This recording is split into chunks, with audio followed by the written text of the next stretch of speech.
continuación voy a explicar el funcionamiento del circuito amplificador de potencia que ustedes observan en pantalla, utilizado para entregarle a un parlante 50 vatios de potencia máximo.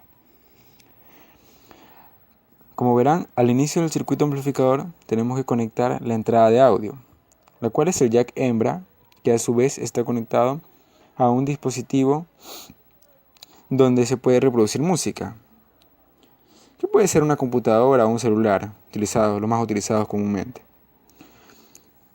Luego vemos en el circuito un potenciómetro, cuya única función es la de controlar el volumen de lo que se escuchará en el parlante, desde 0 hasta su máximo volumen, es decir, cuando el volumen esté al máximo y el set del potenciómetro también esté al 100%. El parlante deberá entregar los 50 vatios de potencia en tal momento. Luego vemos que el circuito presenta dos transistores A1015 en configuración diferencial, seguidos de resistencias en cascada con varios capacitores, en la parte de arriba y de abajo respectivamente, y aterrizados. En el circuito en general tenemos que asegurarnos que en la unión de los transistores A1015 el voltaje base emisor sea de 0.7 voltios aproximadamente, y si no es tan parecido, que sea lo más aproximado posible.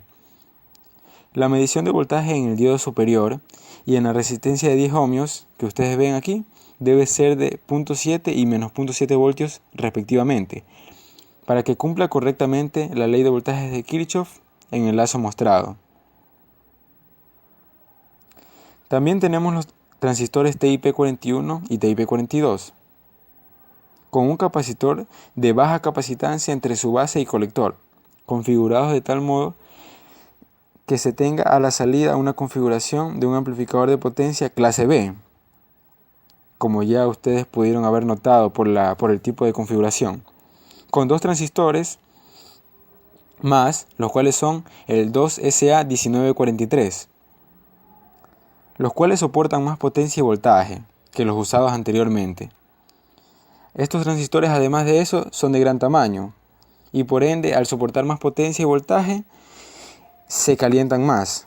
Entonces lo que necesita para combatir este efecto es un disipador de calor que evite su calentamiento y posible deterioro en el circuito y en el mismo. Junto con estos transistores 2SA1943 están en serie una resistencia de 0.47 ohmios a 3 vatios de potencia. Las típicas resistencias conocidas como las resistencias de tiza, que también suelen calentarse, pero en menor medida en comparación a los otros transistores. Finalmente, para completar el funcionamiento del circuito amplificador de potencia, se coloca la carga, que no es nada más que el parlante de 50 vatios, con impedancia igual a 4 ohmios, el cual conseguimos, pero cuya potencia máxima es de 120 vatios. Pero esto no es impedimento y es aún mejor para el caso de que al momento de probar el parlante para voltajes de alimentación VCC y menos VCC, ubicados en la parte de arriba y abajo respectivamente, y medir la potencia de salida. Entonces, a medida que cambiemos o variemos los voltajes VCC de alimentación, podemos tomar o medir una referencia del voltaje máximo que tenga la carga a la salida. Y esto es muy favorable, ya que la potencia máxima que soporta nuestro parlante, el que vamos a usar para nuestro proyecto, es de 120 vatios y las variaciones de voltaje a la entrada pueden ser aún mayores. Claro, teniendo en cuenta que los capacitores y demás elementos dentro del circuito que aguanten o soporten mayor voltaje. Esa sería la única variante en lo que respecta al circuito. De ahí se espera que con la alimentación correcta de más VCC y menos VCC, junto con la entrada de audio de cualquier tipo de música, se pueda amplificar el sonido con 50 vatios de potencia. Ahora se procede a explicar el circuito esquemático del búmetro, el cual cuenta con 6 bandas. El efecto de independencia entre las bandas se da mediante el uso de filtros en cada una. La primera banda usa un filtro pasabajos, el segundo, tercera, cuarta y quinta banda usa un filtro pasabandas y la sexta banda usa un filtro pasaltos. Cada columna tiene 5 niveles que serán visualizados mediante los LEDs, que se irán encendiendo cuando la señal de entrada sea mayor a los voltajes de referencia. Para el caso de la primera banda, los voltajes de referencia estarán dados por R1, R2, R3, R4 y R5. La comparación entre los voltajes de referencia y la señal de audio encenderán los LEDs.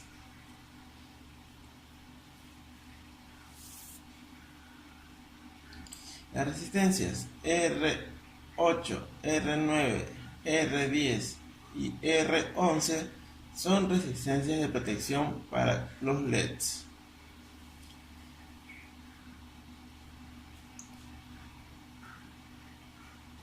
Debido al uso de filtros, es necesario usar seguidores de voltajes en el circuito entre los filtros y la banda.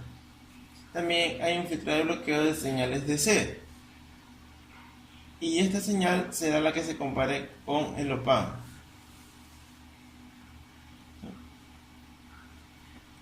También hay un potenciómetro, el cual regula los voltajes de referencia de los op-amp. También un capacitor de protección de cambios bruscos de voltajes. Los filtros tienen su respectiva configuración de capacitores y resistencias.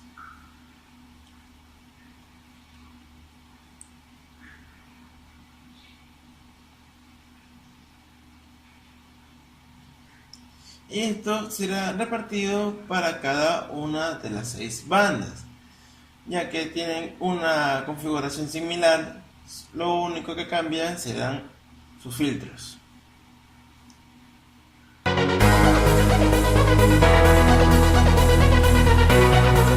Explicado el funcionamiento del circuito en el esquemático, ahora procederemos a explicar su implementación en el protoboard.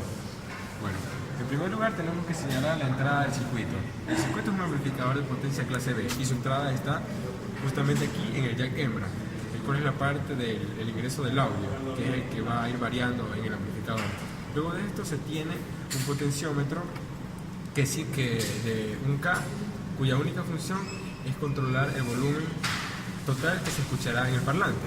Obviamente cuando el CD está al 0% y al 100% se escuchará el mínimo volumen y el máximo volumen respectivamente. Ya. En sí todo el circuito tiene una configuración clase B, pero tenemos que enfocarnos precisamente en la parte final o de la salida, que es la línea que se muestra aquí. ¿Qué es lo que se muestra aquí? Son los dos transistores de potencia 2SA1943 y la resistencia asimismo de potencia de 0.47 ohmios.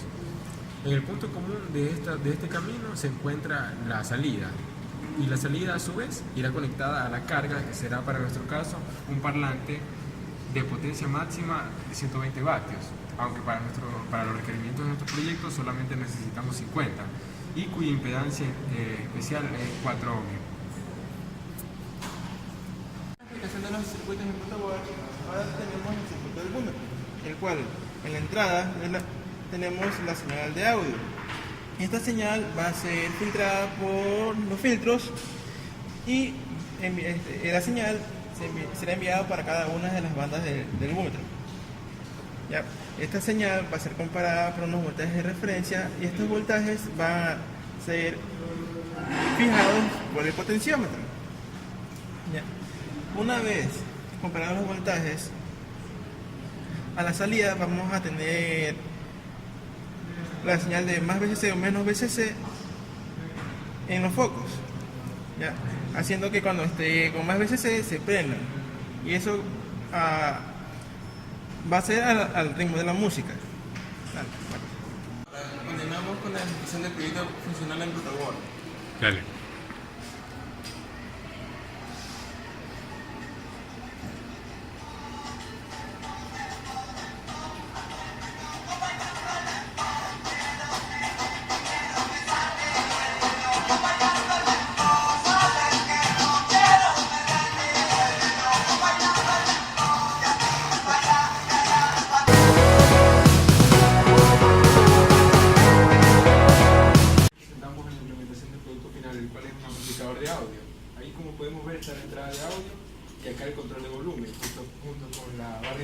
LEDs del búmetro y el parlante junto con las horneras de alimentación. Ahora procederemos a la ver demostración del producto. Divina y felicidad y